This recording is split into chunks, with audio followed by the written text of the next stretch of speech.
फिरत असताना अनेक मनातले प्रश्न होते की किल्ला कुठे आहे. किल्ला म्हणजे आपल्या दृष्टीतनं मोठा पॅलेस, राजाने मोठा पॅलेस राजवाडा बांधला असता तर जाती धर्मात राहिलो नसतो. कविराज भूषण बोलून गेले, काशी की कला जाती मथुरा में मस्जिद बसती अगर न होते शिवाजी तो सबकी सुन्नत होती. शिवाजी महाराजांनी मोठे पॅलेस राजवाडे बांधले असते तर जाती धर्मात राहिलो नसतो. स्वतःचा विचार नाही केला तर जनतेचा विचार केला.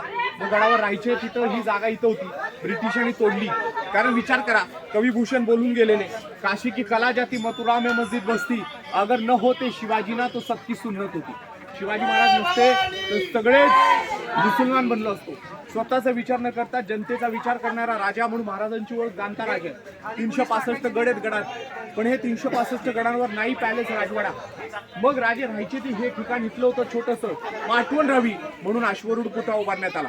4.5 टन वजनाचा पुतळा आहे, वेगवेगळ्या 17 भागांमध्ये जॉईंट आहे. घोड्याचा एक पायवर आहे, कारण महाराज आजारपणाने वारले त्यामुळे घोड्याचा एक पायवर केलाय. 2 पायवर म्हणजे तो राजा युद्धात वारला, आणि 4 पाय खाली असतील, रिटायर्ड लाईफ एक्सपायर्ड, हे सिग्निफिकन्स आहे. 50 वर्ष जगले तो, एवढं गाजवलं तिथं विचारशैली पोचणार नाही. म्हणून म्हणतो वाऱ्याला वेग नव्हता, वाऱ्यापेक्षा महाराज तुमचा वेग होता. अन्यायाविरुद्ध लढाईचा शिवछत्रपतींचा इरादा नेक होता, आणि जिजाऊंचा लेख शिवछत्रपती लाखात नाही जगात एक होता.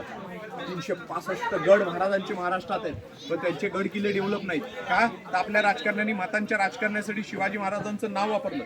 चौकात पुतळा, दिल्लीत पुतळा, समुद्रात पुतळा, पुतळे उभं करत राहिले, गड किल्ल्यांना विसरले.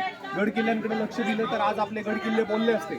आणि म्हणून बोला असं वाटतं, अंधार होत चाललाय आता, अंधार होत चालला आता दिवा पाहिजे, आणि पुन्हा आमच्या देशाला जिजाऊंचा शिवा पाहिजे. तर नसत्याना जलमल्या आई जिजामाता, तर नसत्या आमच्या आया बहिणींच्या अंगणामध्ये तुळशी, आणि नसते जलमले शिवाजी महाराज तर नसत्या बघायला मिळाल्या देशातल्या मंदिरातल्या मूर्ती. याच 365 गडावर नाही कुठं नाव कोरलेलं, फक्त हाताचे पायाचे ठसे सिंधुदुर्ग गडावर आहेत. मग तरी लोक फिरतात गड, म्हणतात काय काय नव्हतं गडावर, तुमच्यासाठी काय बाकी आम्हाला विचारतात. उत्तर त्याचं एकच देतो, अहो या प्रतापगडावरील खरे पसरले शिवरायांच्या पायी, हिरे माणिक मोती खरं आमच्यासाठी हेच बनले, दुसरी दौलत नाही. 3 एप्रिल 1680 ला मृत्यू झाला. बातमी औरंगजेबाला कळाली, त्याला बातमी देणारा त्याचा सरदार हसला.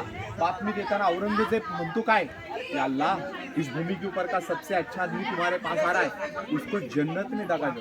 म्हणजे राजांसाठी स्वर्गात जागा मागणारा शत्रू होता हो. म्हणून म्हणतो, झुकल्या वाकल्या गर्विष्ठ माना या शिव मंदिरा, अवघा महाराष्ट्र शिवमय व्हावा, आणि राजे तुम्ही पुन्हा पुन्हा जन्म घ्या.